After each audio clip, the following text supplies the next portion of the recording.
ایک صحابی نے اندر سے ایک جھری میں سے جھانک کر آپ صلی اللہ علیہ وسلم کو بتایا، باہر عمر تلوار کمر سے لٹکائے کھڑے ہیں، نہ جانے کس ارادے سے آئے ہیں۔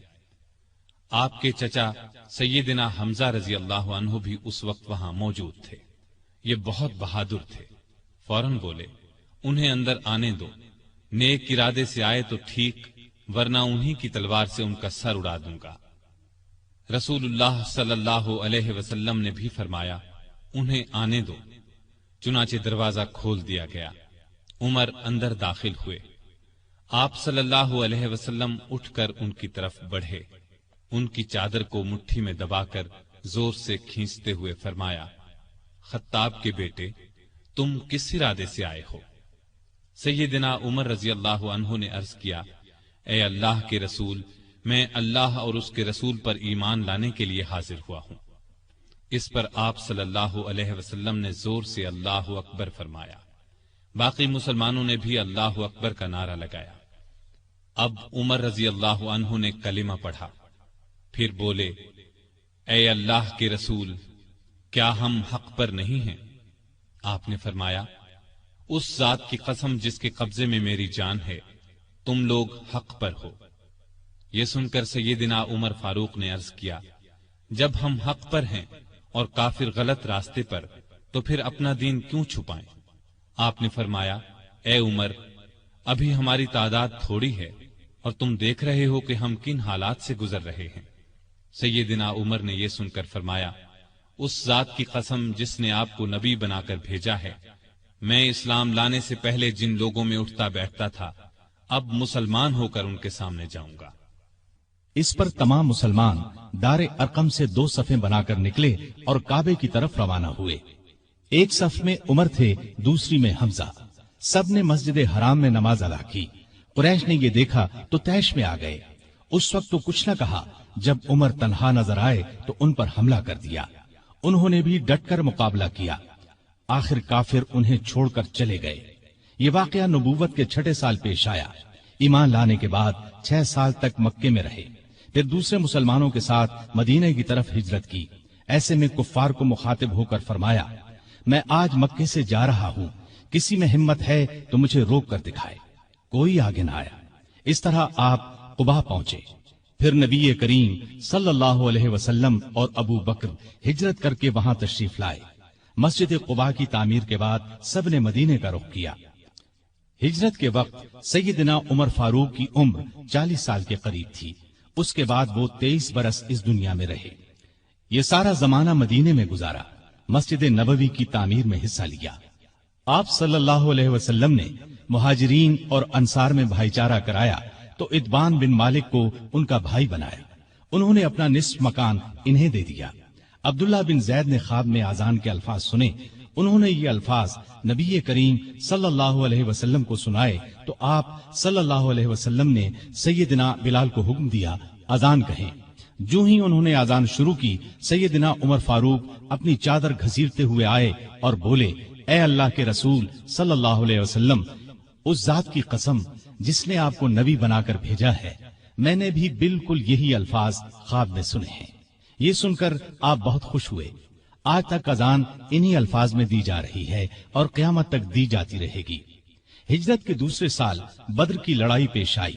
سیدنا عمر فاروق بھی اس غزوے میں شریک ہوئے۔ اس غزوے میں انہوں نے ایک نامی بہادر آس بن ہشام کو قتل کیا۔ یہ رشتے میں ان کا ماموں تھا۔ اگلے سال احد کی لڑائی ہوئی۔ سیدنا عمر اس لڑائی میں بھی شریک ہوئے۔ بدر کی لڑائی میں عمر فاروق کی بیٹی سیدہ حفصہ بیوہ ہو گئی تھی۔ نبی کریم صلی اللہ علیہ وسلم کی خواہش پر سیدنا عمر نے ان کا نکاح آپ سے کر دیا۔ اس طرح وہ رسول کریم صلی اللہ علیہ وسلم کے سسر بنے۔ ان کی بیٹی کو مومنوں کی ماں کا درجہ حاصل ہوا۔ ہجرت کے 5ویں سال شوال میں خندق کی لڑائی پیش آئی۔ سیدنا عمر نے بھی خندق کھودی۔ خندق کے ایک حصے کی حفاظت سیدنا عمر کے سپرد کی گئی۔